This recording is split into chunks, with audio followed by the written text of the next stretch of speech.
But you see, Nigeria has a problem. And I've always said, Nigeria has an Igbo problem.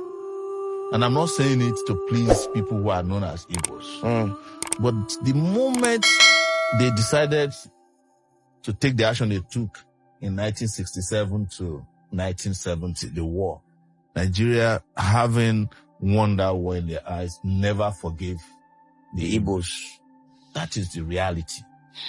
And if I were to be president of Nigeria today, the first thing I would do is to head to the Southeast and apologize to them for the war. Part of it is that I'd never participated in. And I cannot continue to fight a war that I did not engage in. And then ask them, what do we want? So are you saying that the federal government has, even before successive governments, yes, they've always had this anger against the Igbos? There is a secret memo, I don't know where it is located, in government, that whenever we want to take charge in this country, be careful of the Igbo. Don't give them position. Don't give them opportunity. Otherwise, they will overrun. It's a well-known fact. Even our parents, tell us, Igbo.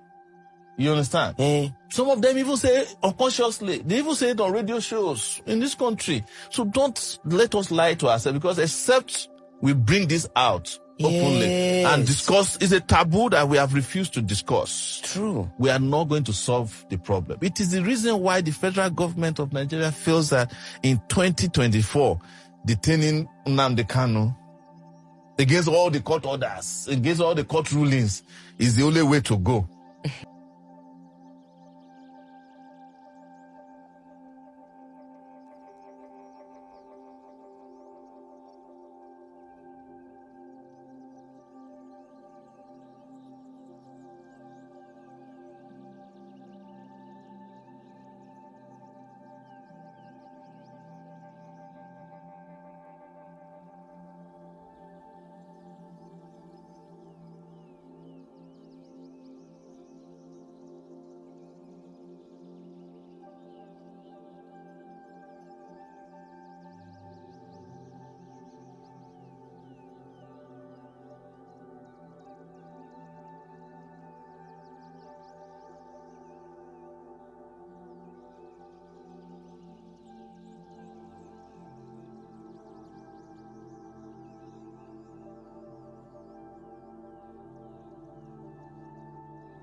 As long as you might want to see this as a huge revelation from Sowore, this is not a new thing.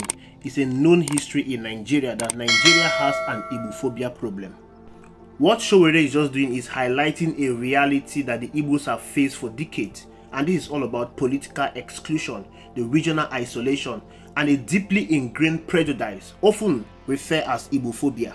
But this has not stopped the Igbos from becoming who they want to become. The Igbo people of Nigeria, they have been one of Nigeria's most industrious and influential group.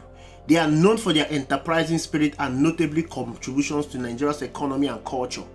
Being influential and prosperous in Nigeria has marked the Igbo people for systemic marginalization, exclusion, and even outright hostility from both the state and segment of Nigerian society. Even some of you watching this video, you have a deep-rooted hatred for the Igbo people. But this didn't start today. You know, history has been erased in our curriculum. So many people do not know their history. We don't even know our history. That is the reason most of you will not even understand the atrocities that have been committed against the Igbo people. That is why this channel exists. So we can give you historical antecedent. We can give you historical facts. So we can give you things that have happened in Nigeria in the past, the present, and will happen in the future.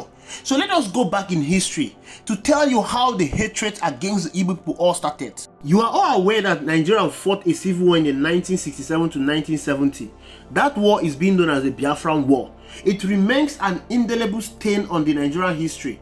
It symbolized not just the brutality of war, but the state's capacity for violence against its own people, against the Igbo people. After series of massacre against the Igbo population in northern Nigeria and the ongoing ethnic conflict, the Igbo people under the leadership of Lieutenant Colonel Odumegwu Ojukwu declared the independent Republic of Biafra. The Nigerian government were scared of fragmentation and loss of the oil-rich region the Igbo people were occupying, the eastern region. In this regard, they launched a brutal military campaign to prevent secession. The war against the Igbo people went beyond just military objective. It came with starvation, economic blockade intended to break the Biafran resolve. The federal government of Nigeria under the leadership of Yakubu Gowon deprived civilians of food and medical supplies. The Nigerian government enforced a blockade that led to the death of over 1 million citizens. Most of these citizens were children who succumbed to malnutrition and diseases. The Igbo people finally succumbed and surrendered to the federal government. But what followed after was a wave of injustice aimed at financially crippling the Igbo people. The Nigerian government adopted policies that intentionally sabotage Igbo people's wealth and their economic opportunities.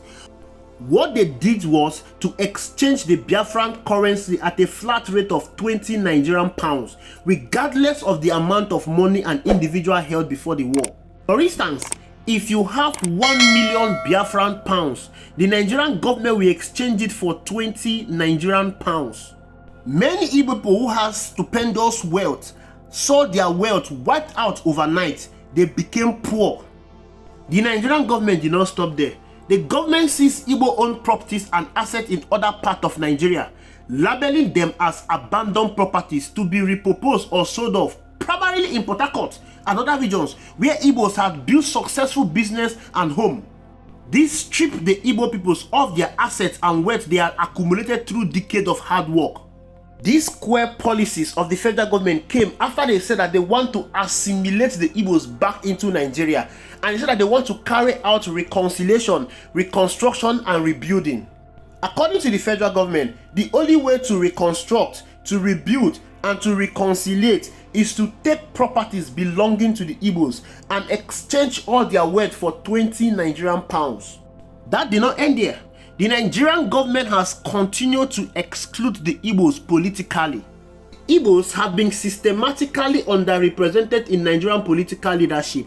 Since the end of the war, no Igbo man has become president in this country. The power sharing formula has been predominantly between the Hausa Fulani and the Yoruba ethnic groups. So this secret memo that Sowore is talking about is actually an attempt to curtail Igbo influence in Nigeria, because according to the small mind of the Nigerian government, if you give an Igbo man political power, they will take over the country. But look at what is happening today. Igbos are everywhere in this country, despite not having access to political power. Nigeria will decide to support someone like President Muhammadu Buhari, someone with no leadership quality, someone with no academic quality, someone that does not know anything about building wealth, someone that does not know anything about building a nation. They will decide to support him ahead of a Peter Obi that has built wealth, a successful governor, one of the best refined politicians in this country. The reason why they will not like to support Mr. Peter Obi is because he's an Igbo man. No wonder God is punishing Nigeria in a very hard way. The same Hausa Fulani, the Yoruba they are trusting with power, they are the ones that have destroyed the country. Look at how the country is today. Everyone wants to japa out of this country. Everybody is looking for an opportunity to run away from Nigeria because Nigeria is going down the drain. Beyond political exclusion, there is a calculated neglect of the southeastern region in terms of infrastructure and development. The southeast region is Nigeria's most enterprising and economic asset. But yet, critical infrastructure is still missing in the southeast. Tell me why there is no seaport in the southeast. Tell me why there is no international airport of global standard in the southeast. We are talking of home to the majority of the importers and exporters in this country. All this is calculated to sabotage the economic viability of the region. Despite everything that the Igbo people are suffering in the hands of the Nigerian federal government, the Igbo people, they are equally suffering Igbophobia in Nigeria. This Igbophobia is being fueled by negative stereotype that is portraying the Igbo people as separatists, people that cannot be trusted, overly ambitious people, and this has often led to hostilities in communities outside the southeast. Till date, any little crisis in the north, the first people they will target are the Igbo people. Even in the southwest, the first people they will target are the Igbo people. In the last election, Igbo people were profiled, singled out, and subjugated to all manner of physical abuse. They were prevented from voting in Lagos. Even people that look like Igbo people were also subjected to all levels of abuses. The stereotype is also seen in Nigerian politics, in the society, even on the media. Like I've said, this is the reason why God is punishing Nigeria with all the level of atrocities committed against the Igbo people. The Igbo people are still standing strong and tall, while Nigeria is going down the drain. There is no headway for Nigeria as long as they keep excluding the Igbo people out of the scheme of things in this country. If you don't want the Igbo people, let them go. They want to be on their own. Grant them their wish to have their own state. There is no two ways about this. If Nigeria wants to move forward and progress, Nigeria must confront and acknowledge its history of discrimination against the Igbo people. Just like Sowore said, if he becomes the president, the first thing to do is to go to the southeast and apologize to the Igbo people. You cannot kill millions of persons and you are still marginalizing the ones that are alive, subjugating them to all manner of abuse, subjugating them to all manner of economic sabotage, and you expect them to be happy. The federal government of Nigeria should tender a public apology to the Igbos. If need be, the federal government should pay reparations for economic losses, and there should be a recognition of injustice suffered by the Igbos during and after the Biafran War.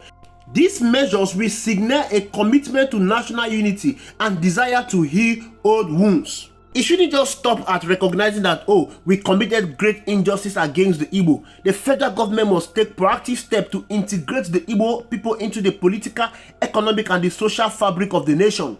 As a matter of fact, they should allow an Igbo man to become the president. Unanimously, every region in this country, we want to make an Igbo man the president. We have apologized to them. We want to give them political power. Let them have the presidency for 8 years. They can keep shying away from the truth. But the fact remains that Nigeria is suffering from the atrocities, the crime they committed against the Igbo people. For Nigeria to move forward, they must look back and apologize to the Igbo people, heal all wounds. If they don't want this, they should allow the Igbo people to go. Thank you for watching. I will see you in the next video.